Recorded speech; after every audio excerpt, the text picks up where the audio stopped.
Como les dijimos, aquí está el doctor Rafael Sánchez Cárdenas, ministro de Salud, para, bueno, entre otras cosas, que pasemos balance a lo que ha sido esta gestión breve, estos primeros meses de gestión en el Ministerio de Salud de la República Dominicana.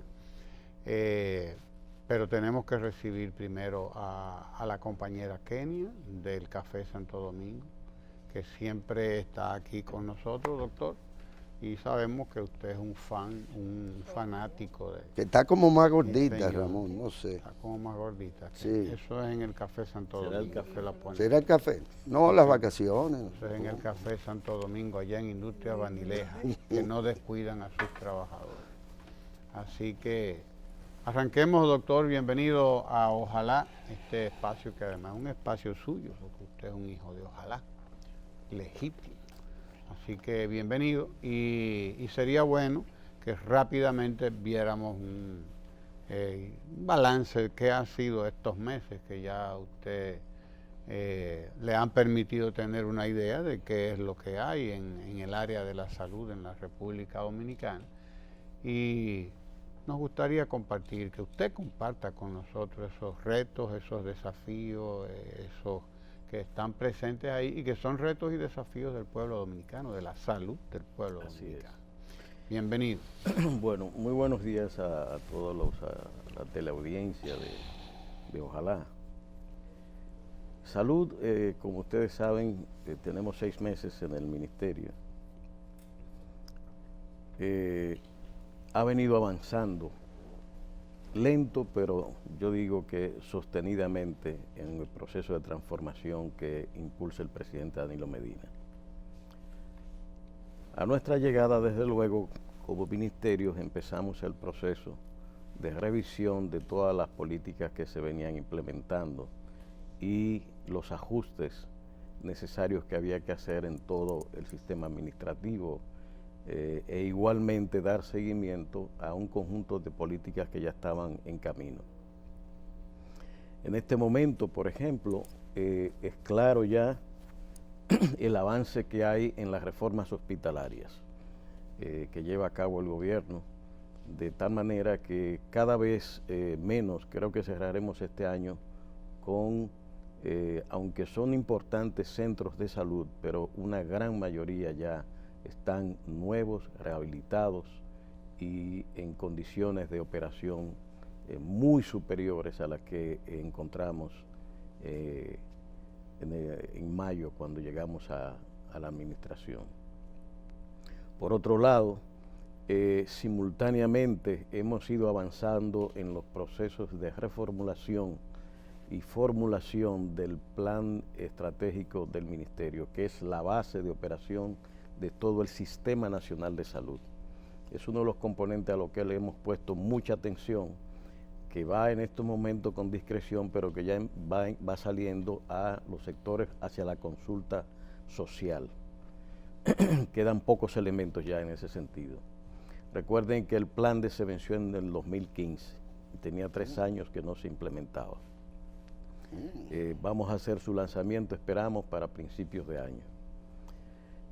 Por otra parte, igualmente puedo decir de los avances en los controles de enfermedades que hemos ido reforzando los planes del ministerio, que habían tenido algunos traspiés y cosas por el estilo, pero que en este momento ya cada uno de ellos ha sido retomado y reencauzado y replanificado incluso.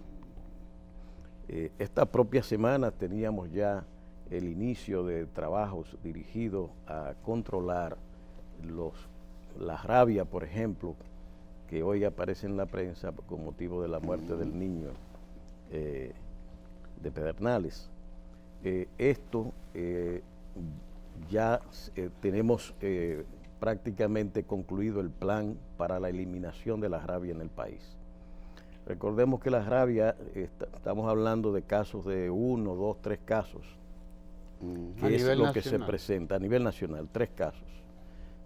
Es habitualmente, pero es una enfermedad lógicamente de alta letalidad, y En el caso del niño que ustedes ven hoy en la prensa, Sí. ese niño fue atendido en el hospital, curado y despachado enfrente para que se pusiera la vacuna. Y el padre lo vio bien, pero este muchacho está bien, hombre. Y se fue con él y no procedió a vacunar al niño. Y lógicamente de eso hacía 5 meses de la mordida. Es un proceso de incubación que es largo en el caso de la rabia para su desarrollo. Cuando empiezan la sintomatología ya prácticamente eso es irreversible. Se hace el internamiento como se hizo, se hace el coma inducido y se va llevando el tratamiento, pero habitualmente son casos fatales. Entonces la labor esencial es de prevención. Fíjense que los casos están concentrados básicamente en Pedernales. Allá el ministerio en septiembre hizo un proceso, agosto-septiembre, un proceso de vacunación masiva de perros y gatos. Absolutamente. Igualmente se dio seguimiento a las personas que fueron mordidas.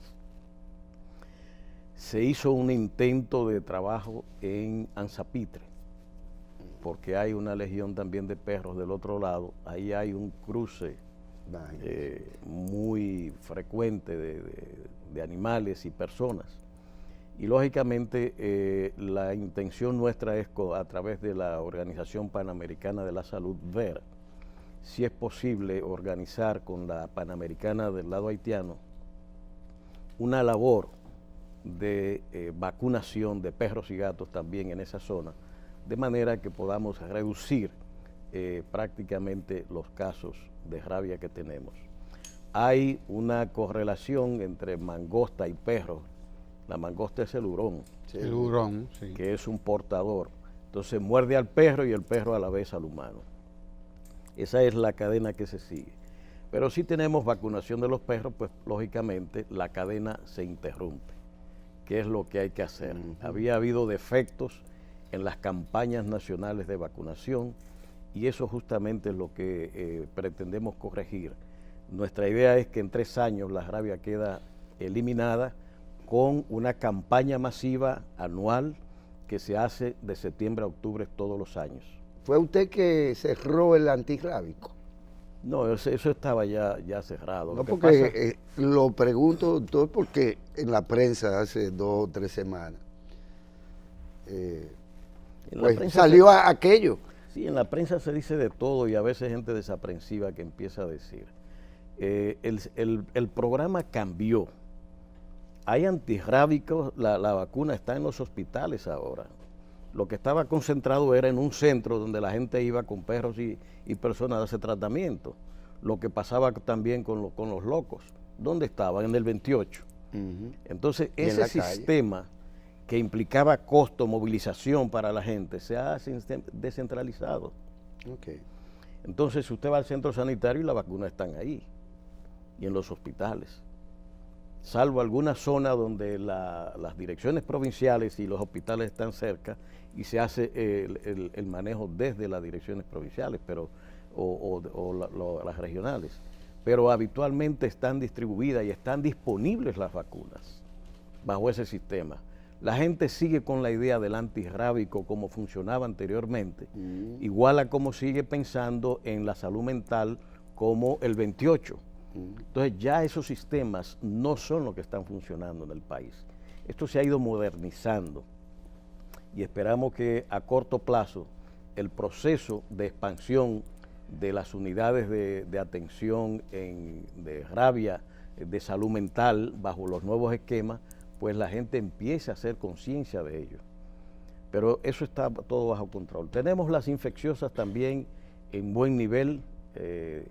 Este es un periodo, por ejemplo, de alza del dengue tradicionalmente, en que empiezan a subir los casos, pero estamos en una franja de éxito, incluso de ejemplificante en materia de dengue en Latinoamérica, que fue siempre una gran preocupación y teníamos miles y miles de enfermos. Pues esta vez no, estamos bajo control y dentro de la franja verde de éxito del manejo de esto. Con malaria vamos exactamente igual. Malaria estamos comprometidos para su eliminación y estamos ya terminando el plan de contención definitiva de los focos que tenemos.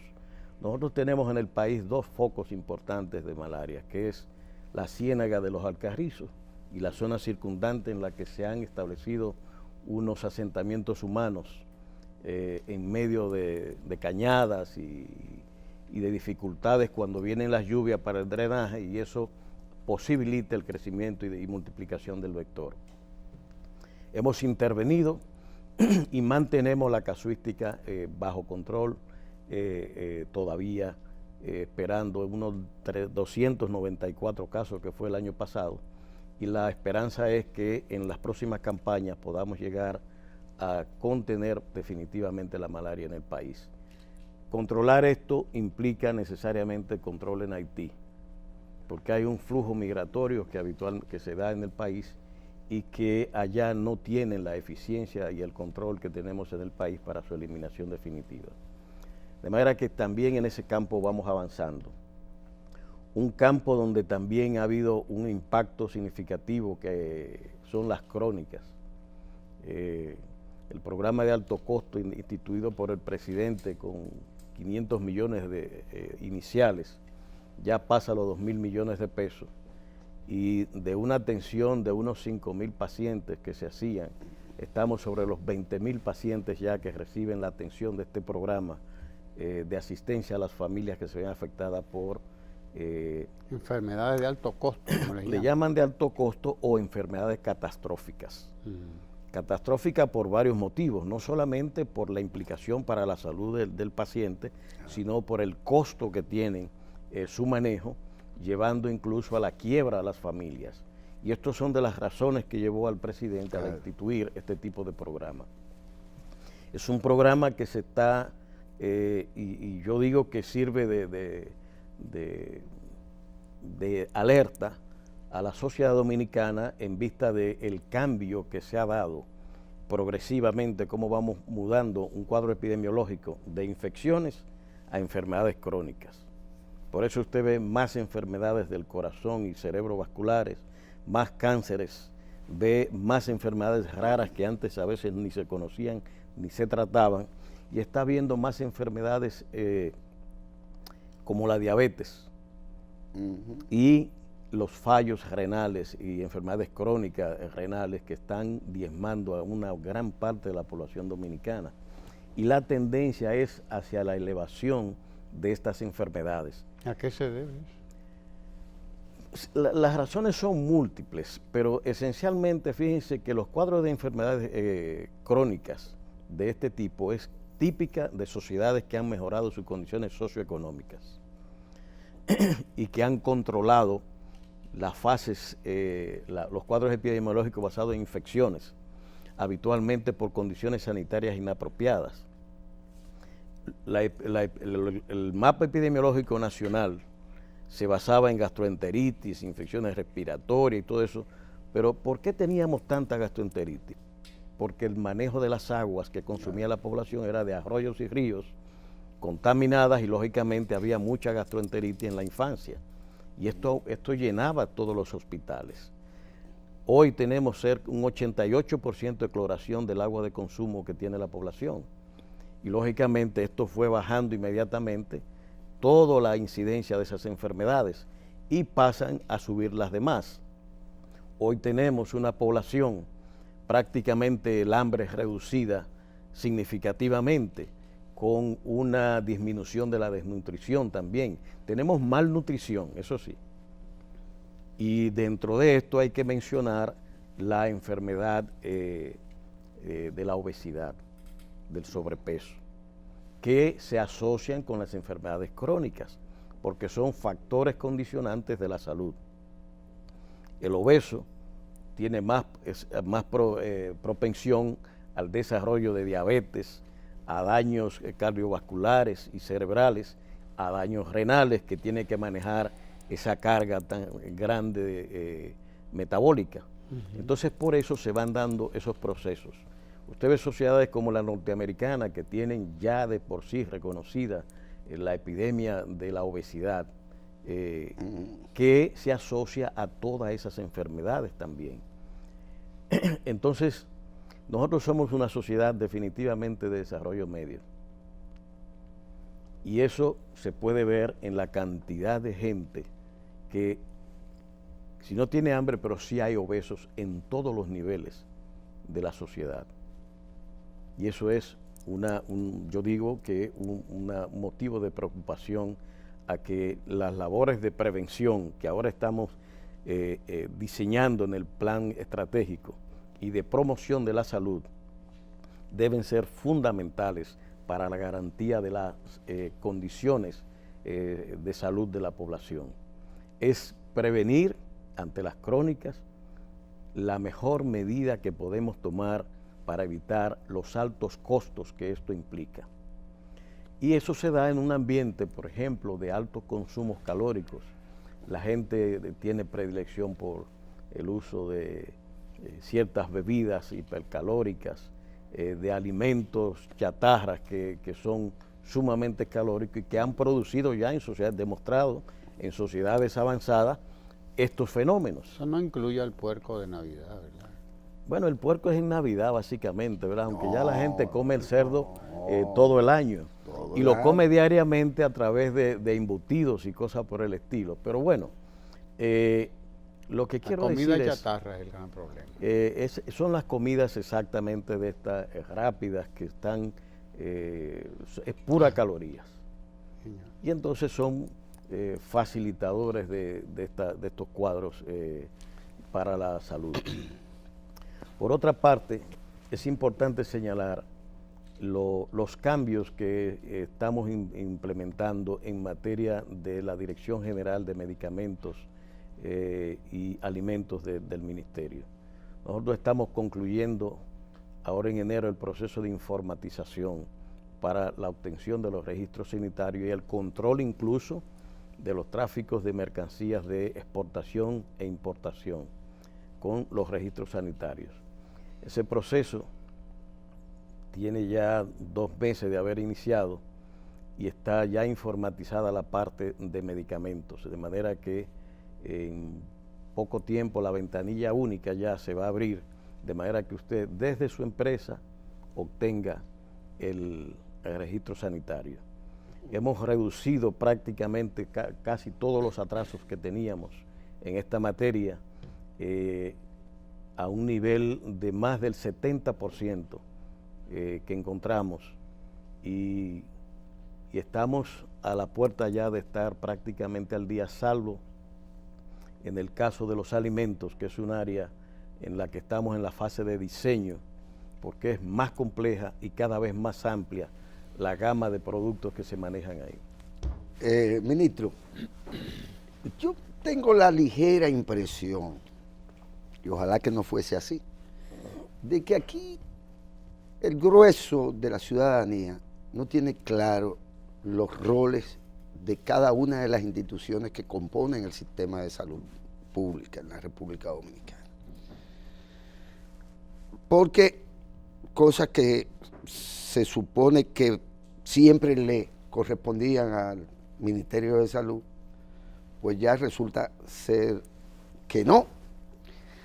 Y sin embargo, al ministerio que ahora usted dirige, le achacan, le endilgan cualquier fallo o cualquier expresión del proceso, y cuando uno viene a ver, no es al Ministerio de Salud Pública que le corresponde. Y a mí me gustaría, en beneficio de la audiencia y de nosotros, del entendimiento, que usted nos aclarara esas fronteras institucionales, porque incluso en mi propio y escaso entendimiento, yo no entiendo cómo un ministerio puede durar 3 años sin un plan estratégico.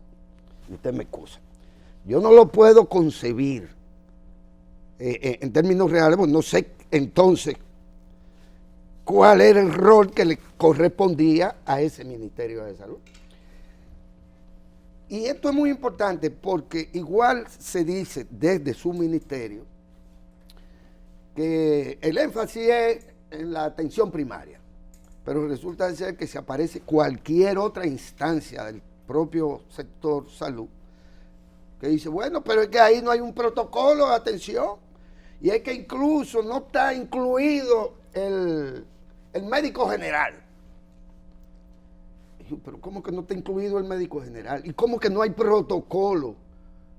Y cuando uno piensa que se ha retrasado demasiado por distintos intereses, la entrada en vigencia, digamos, de los centros de atención primaria.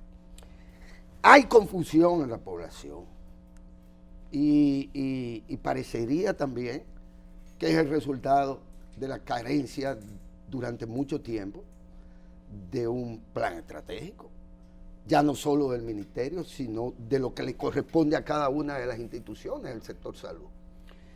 Y tengo esto aquí porque me parece una referencia muy importante en esta revista comercial. Sobre alguien, por cierto, mire a su amigo ahí, muy entretenido.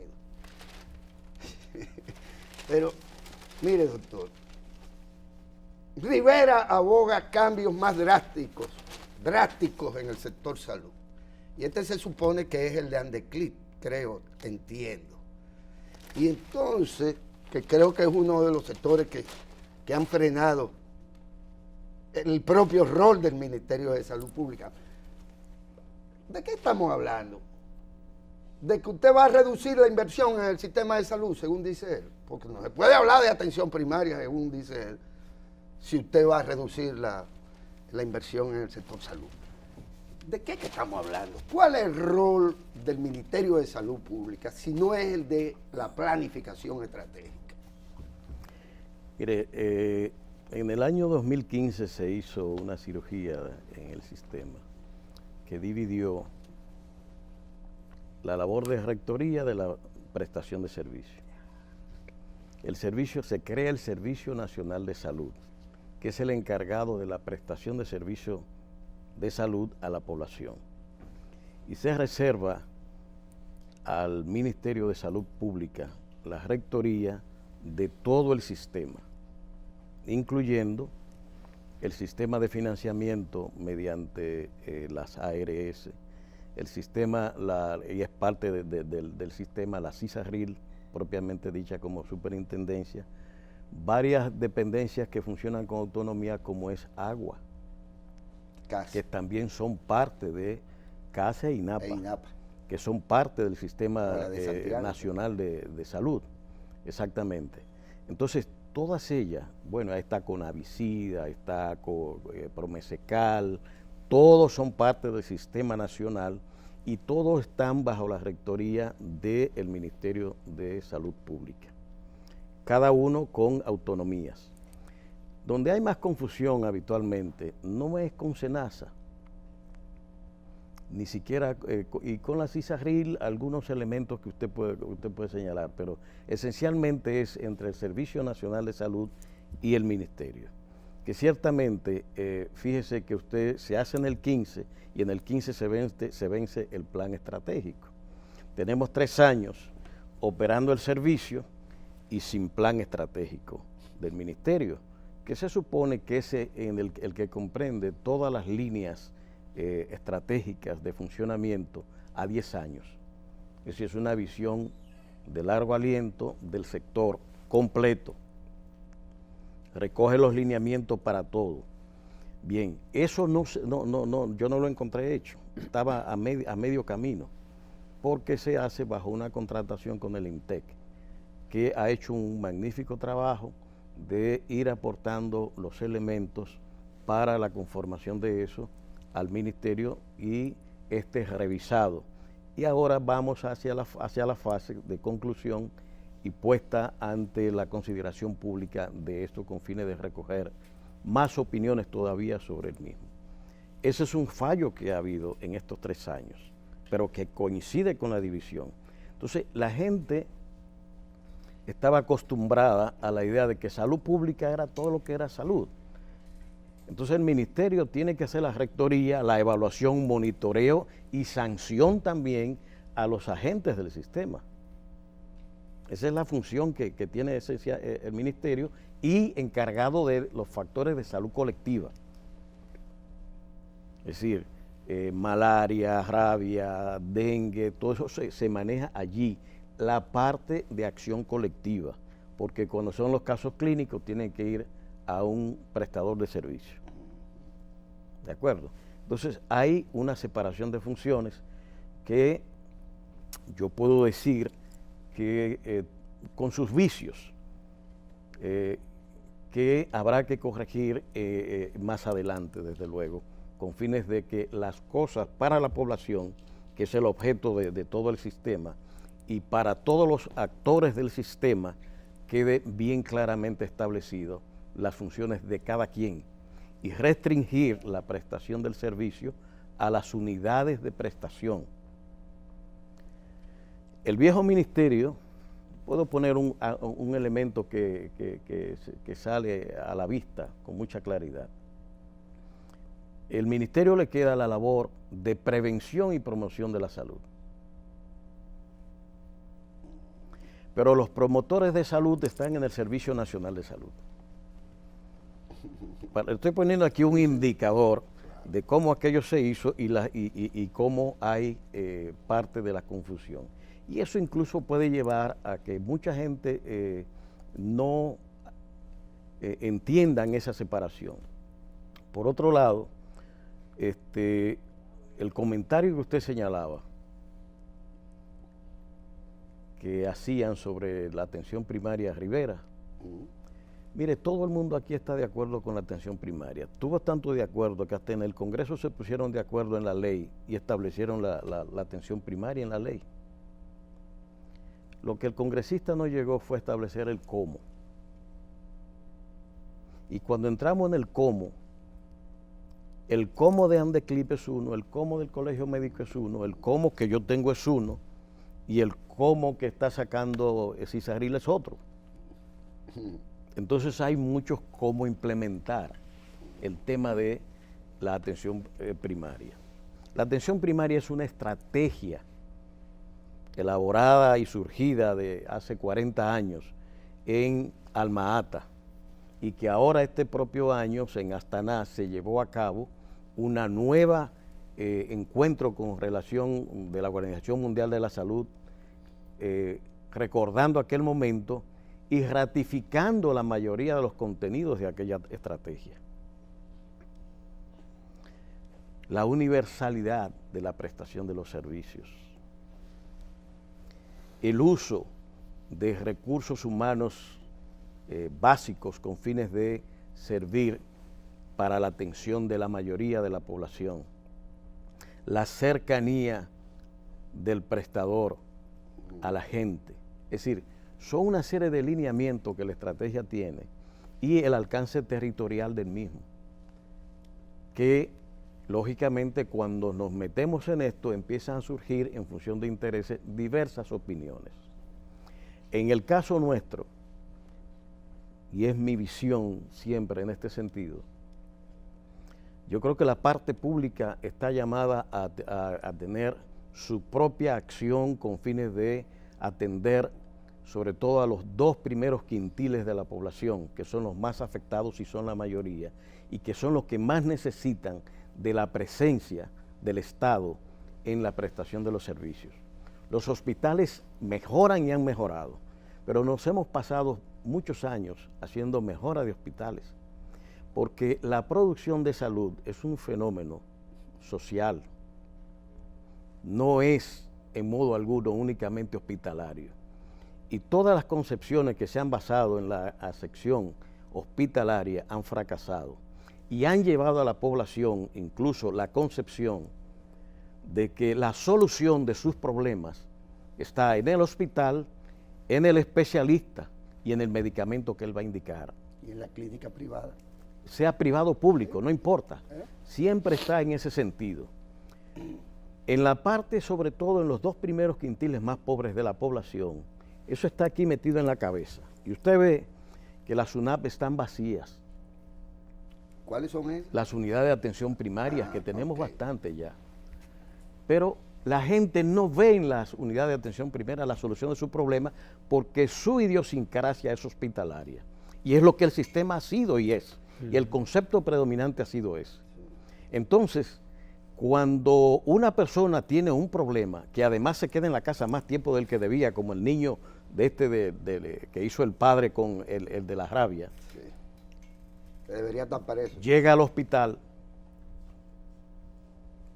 con tardanza, no a tiempo, y lo que está haciendo es congestionando los hospitales cuando un problema inicialmente se puede resolver en la unidad de atención primaria y cuando no, con los elementos complementarios de la atención primaria, como son los promotores, seguidores y acompañantes que debe haber en la comunidad con fines de la acción de prevención y promoción de la salud.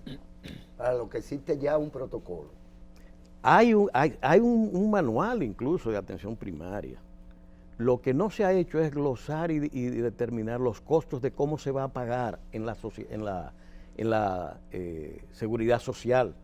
Es decir, La cápita. ¿cómo yo voy a pagar al médico que está en la clínica de atención primaria y cómo yo le voy a pagar al promotor de salud que va a la casa, que puede vacunar en la casa y prestar atención allí, o el médico que hace desde la unidad de atención primaria una visita domiciliaria y hace levantamiento de las historias familiares que allí de esa familia, que ve el entorno en que se está produciendo la salud y la enfermedad de esa familia. Eso no está establecido.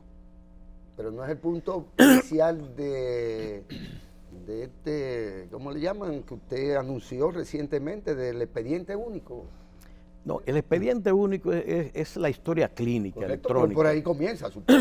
Bueno, pero eso es cambiar el método del viejo foldercito en el que se ponía y se escribían, porque ahora los médicos no escriben. Los viejos médicos, usted veía que cogían y hacían una hoja entera. Paciente de tantos años que llega a la consulta con tales motivos, y lo describía. Lo hacen, pero ¿Entiende? lo hacen en el computador. No. Así es que lo que se está planteando ahora es que justamente se haga de manera electrónica. Claro. ¿Entiendes? Pero aún siendo electrónica, los médicos deben escribir y describir el proceso que están atendiendo. No importa el nivel donde estén. Es para todos los niveles. Y lógicamente eso va a permitir la parte electrónica disponer ya de unas estadísticas más confiables de salud. Porque la colección y captación de la información permite el almacenamiento y el procesamiento y estudio de la información con fines de afinar las políticas públicas que nosotros debemos llevar a cabo. Pero quiero volver de nuevo a la atención primaria. Mire, yo estoy convencido, y esto en base a todo lo que estamos revisando, que nos ha tomado para muchos más tiempo lo debido, sobre todo gente que quiere hacer y repetir lo mismo que estaban haciendo y no dar golpe de timón. En el caso de la mortalidad materno-neonatal, nos hemos dedicado a estudiar todo el proceso. Y estamos convencidos que las causas, las respuestas que hay que dar a este fenómeno tiene que darse con una inversión de la relación entre la oferta y la demanda de salud. El hospital, la clínica y la unidad de atención primaria son entidades pasivas que están esperando al demandante a que llegue. Si usted apareció, yo te atiendo. Y no me voy a meter en la calidad de la atención, que es uno de los, el mayor mal que tienen la prestación de servicios hospitalarios. Y eso lo hemos medido ya, porque una de las funciones de rectoría que hemos hecho es crear un instrumento de medición de la prestación de servicios. Y tenemos las estadísticas. Y le puedo decir en las 10 provincias principales que levantamos, que tiene el 70% de la mortalidad materno-neonatal, la tasa de adherencia de cada hospital a los protocolos establecidos, No cumple. el nivel de llenado de la historia clínica, de cada hospital, el promedio que tienen. Podemos decir la aplicación, la tasa de aplicación del partograma que se debe seguir en una maternidad. El manejo de los insumos que hay allí. El uso de oxitóxico, por ejemplo, para las embarazadas. El pitocin ese. ese. Exacto. ¿Entiendes? Es decir, nosotros tenemos toda esa información, pero individualizada. Después de decir en el Morillo King, mire, la tasa que hay aquí de aplicación del partograma es de tal. Es más, y esto lo vamos a hacer público, los indicadores del hospital de Jima son mucho mejores que el del Morillo King, que es un hospital secundario y el Morillo King es el principal. Entonces, eso es hospital. Ahora bien, ¿cómo luchar con una población que tiene en su cabeza la idea? ¿Qué respuesta dar a una población que tiene en su cabeza la idea de que la solución de su problema de salud no está en su territorio, sino en el hospital y en el especialista? Que se va directo al especialista. Y se va directamente y solicita. Le duele el pecho y va al cardiólogo. Y si está tosiendo por una gripe, se va al neumólogo. A cualquier oferta de servicio. A cualquiera. Cuando es de clase media, mucho mayor. Sí, porque tiene capacidad de pago, eso no es problema. Ahora abajo, donde se congestionan y usted ve esos hospitales llenos, es otra cosa. Y el costo para el Estado es elevadísimo. Y el riesgo sanitario también. ¿Entiendes? Entonces, ¿qué es lo que veo? ¿Cómo invertir y convencer a la población de que se puede resolver su problema en su propia comunidad? ¿Manos militares? No, al contrario. Todo lo contrario. Yo creo que hay que organizar la población y darle participación en todo esto. Y las organizaciones instituidas en las comunidades. Hay que mover las unidades de atención primaria hacia los hogares. Hay que mover los promotores de salud en un auténtico programa bien organizado que domine el barrio en el que están. ¿Tenemos y que identifiquen promotores de salud? Nosotros ya tenemos identificado la cantidad que vamos a impactar, porque vamos a empezar el programa materno neonatal en Santo Domingo, el Gran Santo Domingo.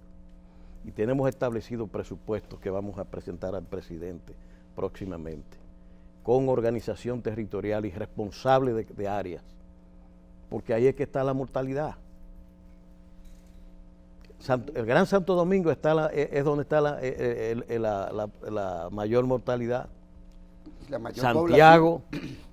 o sea, pero están los mayores recursos humanos y de cualquier género.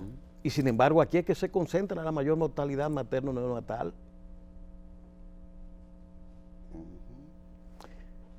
Nosotros vamos por un programa de captación temprana de las embarazadas. Y eso lo ¿sabe quién? La gente del barrio, la muchachita que salió embarazada. Ellos sí saben quién es, y en qué calle, y dónde vive, y en qué callejón.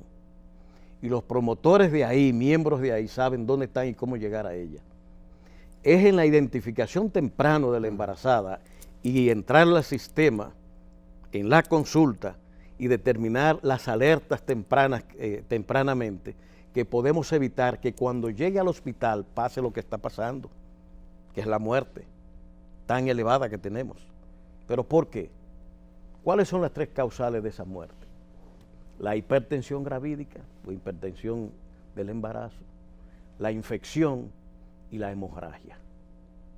Pero si usted tempranamente está captando antes de llegar al hospital y al momento de parir, controla la hipertensión, controla la infección y reduce la anemia que tiene el 34% de las embarazadas. Cuando se produce una hemorragia, no tiene 34, no, ya está en estado normal. Por tanto, las posibilidades de sobrevivencia son mayores a que llegue con 7 y 8 de hemoglobina.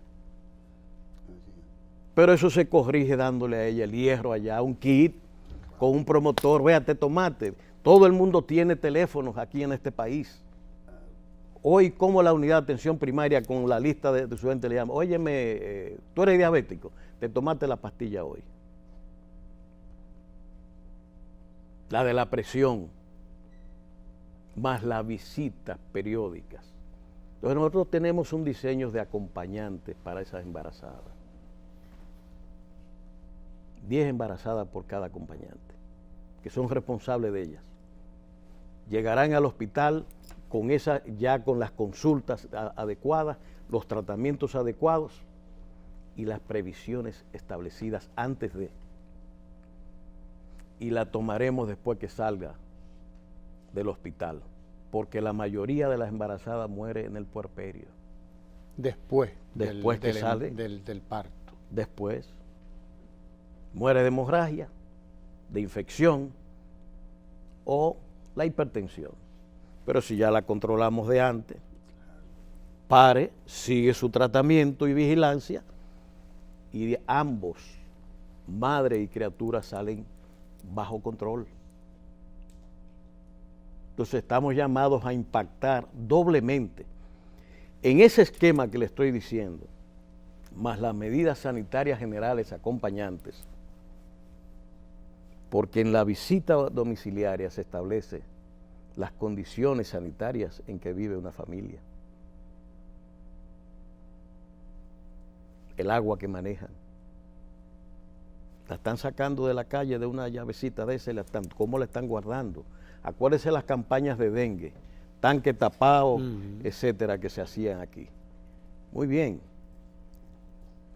Pero si la gente allá está desarrollando, además, la labor educativa que hay que hacer con la participación de las organizaciones religiosas organizadas en la comunidad y que son respetadas por los tigres del barrio, porque esa es una cosa también que tenemos que ver. Yo estuve ahora con el padre Ruiz en el dique y caminamos esos callejones y vimos el río y todo esto y las necesidades que hay ahí. Y vamos a tomar todos esos barrios mediante un sistema organizativo de esta naturaleza. De esa manera, los hospitales, en mi punto de vista, en la medida en que la acción a nivel de la comunidad de atención primaria, de un equipo primario, presta la atención, los hospitales se van a descongestionar. Pero hay que cambiar la mentalidad de la gente prestándole el servicio adecuado. Porque una persona, yo le digo a usted, ¿cómo es posible que Amadita en una guaguita esa platanera cerrada mande una encargada de laboratorio y va a su casa y le toma la sangre, la orina, las heces fecales y todo eso? Siempre y cuando usted lo pague. Naturalmente. Sí, pero si yo voy y se la tomo a una gente allá, no va a ir al Moscoso Puello a las 5 de la mañana a hacer fila. Está ahorrando. Porque yo voy y le doy la consulta, le hago la indicación, le llevo la botica si tengo que mandársela y le tomo la muestra y la llevo al Moscoso Puello a procesar. El Moscoso Puello tiene un procesador de química sanguínea que por todos estos años no lo va a agotar, que por hora es capaz de producir cientos y cientos de pruebas. Eso es un centro de procesamiento. Pero nadie al que usted le está dando un servicio de este tipo va a coger para un hospital a las 5 de la mañana. ¿A buscar qué? Claro. Usted lo va a llevar al cardiólogo cada cierto tiempo a darse un chequeo y se sigue abajo, en la unidad de atención primaria, que es como debe ser. Y cada cierto tiempo va, igual que el embarazado. ¿En cuántas décadas vamos nosotros a ser beneficiarios de este conjunto claro de servicios? Nosotros empezamos este año que viene, en el caso de la materno-neonatal. Ese es el plan. Ese es el plan que tenemos. Y el programa va hacia el impactar la mitad de los nacimientos nacionales. Tenemos 195,000 nacimientos por año, aproximadamente 200,000. Nosotros esperamos impactar la mitad de eso con el programa y marcar la tendencia hacia la baja de la mortalidad que tenemos actualmente, que es elevadísima. Doctor, aquí hay la percepción de que los hospitales las clínicas públicas no tienen medicamentos, no tienen insumos. Parece que la canción El Merengue de Juan Luis Guerra todavía sigue haciendo mella en la mitología de la gente, porque lo oigo. Ayer yo oí a un señor, por cierto, que no debe ser analfabeto, que debe estar muy bien informado, desde luego, decir que en los hospitales no hay medicamentos. Y yo digo, pero ¿y de dónde usted saca eso? Yo no sé, porque tenemos, Promesecal tiene, por ejemplo, para no mencionar los hospitales propiamente dichos, sino los centros de las farmacias populares. Nosotros tenemos más de 500 farmacias populares en todo el país ya, y el presidente sigue entregando farmacias del pueblo. Cada vez Aparte más. de que tengo entendido que no es cierto que los hospitales y que las clínicas públicas estén en la situación en que estaban hace 30 años, 20 años. Eso no es verdad. ¿De dónde que la gente entonces saca la idea de que no hay medicamentos en los hospitales? Mire, en los hospitales la mayoría de la atención que se está dando es en las emergencias. Y este es un dato importante a tomar en cuenta. En las emergencias. En las emergencias. Que los jóvenes no quieren ir a otra instancia. No, la gente llega por las emergencias para que lo atiendan rápido. Pero ¿qué es lo que se va a atender?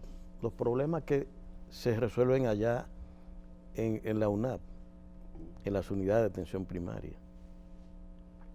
El medicamento que tienen los hospitales para los que están internos o que llegan en casos determinados que necesitan una indicación, un hipertenso, que viene con una hipertensión sobre 200, que necesita una medicación, ahí está la medicación.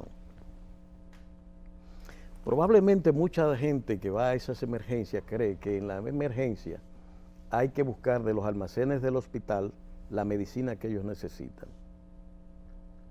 Y ahí se le hace una indicación porque son pacientes ambulatorios. Entran y salen, diferente al que se interna. Entonces, esos que salen deben ir a buscar en la botica. Habitualmente los hospitales tienen su botica popular. Pero los hospitales tienen los insumos. Sí, claro. Y tienen la Puede botica que en popular algún ahí momento haya una falla, que faltó un medicamento, pero esencialmente hay medicamentos en los hospitales. Esa es la realidad. Y como hay tanta tensión en las emergencias, los hospitales no están obligados a darle, que no sea aquellos que lo precisan ahí, un medicamento. Usted vino con una gripe, yo le indico un antigripal, vaya a la botica a buscarlo. Y esa es la mayoría de la gente que va a una emergencia. ¿Cómo vamos a romper con el mito de la gente de que donde le venden el medicamento de verdad es en la privada, que le cuesta 4 veces más, pero es en la farmacia privada donde ellos creen que la botica popular no es un medicamento confiable? ¿A cuándo vamos a romper con ese mito? Porque también hay que trabajar con eso. Bueno, eso es parte de la estructura que yo decía ahorita. Cuando yo le hablaba del hospital, el especialista y la indicación que da es de patentizado que habitualmente indica. Eso es la cultura que la gente conoce y la que ha estado practicándose en el país permanentemente. Las boticas son como un caballo de Troya que ha llegado al sistema y que la gente ve. Hay cientos y cientos y cientos de miles de personas ya, y yo me puedo contar entre ellos que yo no tengo que comprar un patentizado para comprar un enalapril cuando yo lo tengo en la botica. Y me funciona. En la botica popular también. ¿Entiendes? Y me funciona. Y me funciona. Entonces, que tenemos nuestra farmacia del pueblo aquí en Radio Televisión aquí hay una. Es que en todas partes, por todos lados aparece una botica popular. Aquí. ¿Entiendes? Entonces, es parte de la ruptura de la cultura que estoy hablando anteriormente, de que la gente entienda de que si el Estado, que es el garante verdadero de la salud de cualquier Estado, sociedad, pone las boticas populares, esos medicamentos son válidos y efectivos. Y la gente tiene que empezar a romper esa cultura de que no, voy para el hospital, a la clínica y al especialista, y tampoco esto porque no es la que vende la botica, sino la que vende la farmacia privada. Ese es el esquema mental que tenemos. Entonces, y eso cuesta dinero. Pero la gente se deja llevar de cualquier cuenta o cuentista que aparece desmeritando los esfuerzos públicos que se están haciendo en este país y empieza a evadir la responsabilidad de ir a una botica y suplir a su familia de los medicamentos esenciales que allí están, que son buenos. Ahora, doctor, andan diciendo por ahí, eso es un y cuento. me da la impresión de que son incluso los médicos, no la gente. Sí. Andan diciendo por ahí que el tema es la sostenibilidad de ese plan o de ese sistema propuesto. Cuando no es que a ellos no le pagan lo suficiente, cuando no es que los recursos humanos, por ejemplo, no los especialistas, sino el médico general, que es el que se supone que no está contemplado, que la cápita no es suficiente para que se le dé la cobertura universal, no solo de acceso al servicio, sino del seguimiento a todo lo que implica o se deriva de haber arribado uno todo de guañingao a un sitio. ¿Cuál es la realidad? O sea, ¿cómo ponerle en claro a la gente en qué medida esta cobertura que da SENASA, por ejemplo, es la adecuada, es la suficiente y es sostenible de cara a hacer todos los amarres y todos los ajustes? ¿Y cuánto tiempo nos va a llevar eso? Porque andan diciendo por ahí, entonces uno no sabe en qué va a terminar el cuento. Bueno, yo soy de lo que creo que sin la atención primaria el sistema de la seguridad social es insostenible.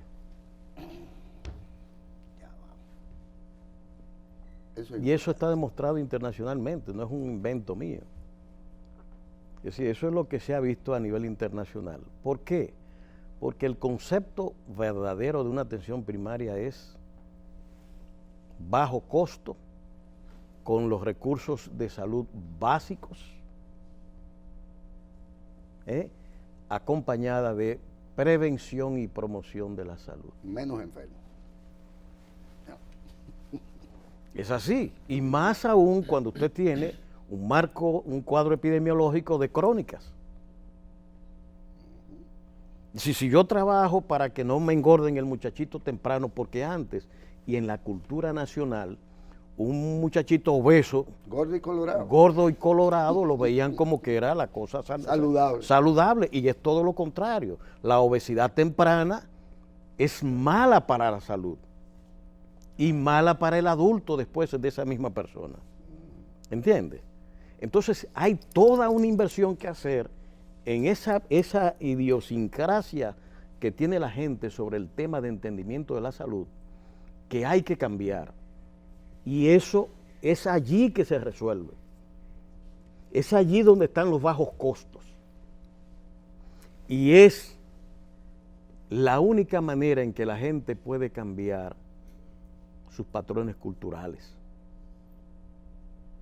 De ir al hospital y al especialista, que son más costosos. Eso tiene varias versiones, digamos, colindancias, como decía alguien. Nosotros hicimos publicación para la formación de médicos de familia, que son claves para este tipo de sistemas. Se quedaron las plazas vacías. ¿Pero por qué? Porque incluso, y eso ha llamado la atención a la gente del MESID y de las universidades, sobre todo con las que me he reunido, el proceso de formación que tienen los médicos de familia es un proceso de formación hospitalario, igualito al de medicina interna. Los rotan por las 4 áreas básicas de formación y salen con el título, no de internistas, sino de médicos de familia. Van y ponen un consultorio y la gente dice, ¿y eso qué es? Y ninguno tiene un consultorio que funcione en ninguna clínica. Porque el tema que le falta a ese programa que hay aquí de formación es el tema de la intervención en atención primaria y en las comunidades. trabajo social. Que tiene el vínculo social. Entonces ellos tienen que rotar por el barrio, en la UNAP, tener el contacto, la visita domiciliaria, establecer la relación salud-enfermedad, las condiciones en que se está produciendo en ese hogar y ver por qué el enfermo que está allí tiene determinados problemas y orientar a esa familia. Y esos componentes en el plan de formación no están. Entonces allí en el plan de formación hay que hacer transformaciones también. Hay que reducir el número de estudiantes que están llegando a las universidades a estudiar medicina. El sistema puede captar 1,000 por año y se están graduando sobre los 5,000 y hay más de 40,000 en las facultades. Y ninguno se quiere quedar en Pedernales. No menos. Menos. ¿Entiendes? Se nos agotó el tiempo, doctor. Se nos agotó el tiempo, qué pena. Pero hay más porque días nos que quedaban longaniza. más tiempo todavía para hablar temas. más de, Y de qué otros bueno, temas. qué bueno que nos quedan temas, porque así usted está comprometido. Ahora, hay como una yo sola no- cosa que como a mí yo me no gustaría tengo que usted vacaciones, aclarara. Si Exacto. aquí no hay vacaciones, yo me Muy comprometo bien. ahora Bueno, en Navidad usted a sabe volver. que el que no tiene vacaciones aquí soy yo. Sí, Pero exactamente. hay una cosa que yo quisiera que usted le aclarara también al país, que es la excepcionalidad de casos como la niña que tiene un tema congénito, que para resolverlo hay que gastar 14 o 15 millones de pesos y naturalmente no se lo piden a usted, pero se lo piden al presidente de la República. Es decir, ¿en qué medida también eso es parte de la gerencia de la cobertura que, bueno, a la que tiene derecho esa niña también? Pero el tiempo se nos agotó. No, pero en 2 palabras usted me puede... Bueno, nosotros ahora precisamente hicimos unos requerimientos a propósito del programa de alto costo que estamos llevando a las ARS, que tienen que devolvernos unos chelitos que no nos devolvían, que nos van a servir para atender a esa niña que usted dice. Qué bueno. Sí, señor. Y a Eh, esos casos que se Y a esos claro, casos. claro que Pero es interesante y como hacen tantas señas ya de que se acabó,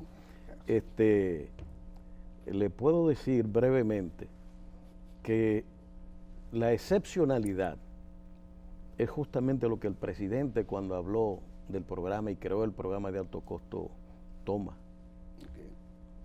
Porque el cáncer no es una cosa masiva. Son poblaciones más reducidas. Las crónicas es de poblaciones más reducidas y ese es uno de sus grandes desafíos, pero son las más caras. los accidentes ¿Entiendes? cerebrovasculares, Sí, cánceres. sí. O sea, y se tratan ahora con productos que son más efectivos que los que manejaban antes los cánceres, pero que cuestan enormemente. Son productos de investigaciones recientes y tienen alto valor. Claro. Y eso es para quebrar un sistema y para quebrar familias. Sí. Aún siendo pocas. Por eso es que lo importante es la prevención, para que estos casos, en el marco epidemiológico del país, no se expandan más, porque entonces sí se va a hacer insostenible la salud pública en este país. Gracias, doctor Rafael Sánchez Cárdenas, ministro de Salud. Y nos quedan temas pendientes, pero no se preocupe, Mucho. que hay más Que en días. su ausencia lo Claro, vamos a lo tratar vamos a tratar. nosotros. Vamos a traerle Muy bien. estadísticas ahora Claro que sobre sí, claro el que sí. sistema y algunas novedades que tenemos ya Muy bien. en punto. Y hablar un poquito más sobre el expediente único también, cómo se va a También, ir ese es uno de construyendo, ellos. cómo se está construyendo o se va construyendo, porque esa es la parte en que la República Digital también va a impactar en el sistema. en Pero el recuerde sistema que las de plazas salud. se quedaron vacías. Bien. Gracias al doctor Rafael Sánchez Cárdenas. Gracias a ustedes por estar con nosotros ahí. No se mueva para que continuemos compartiendo todo el contenido de este canal 4RD. No se vaya.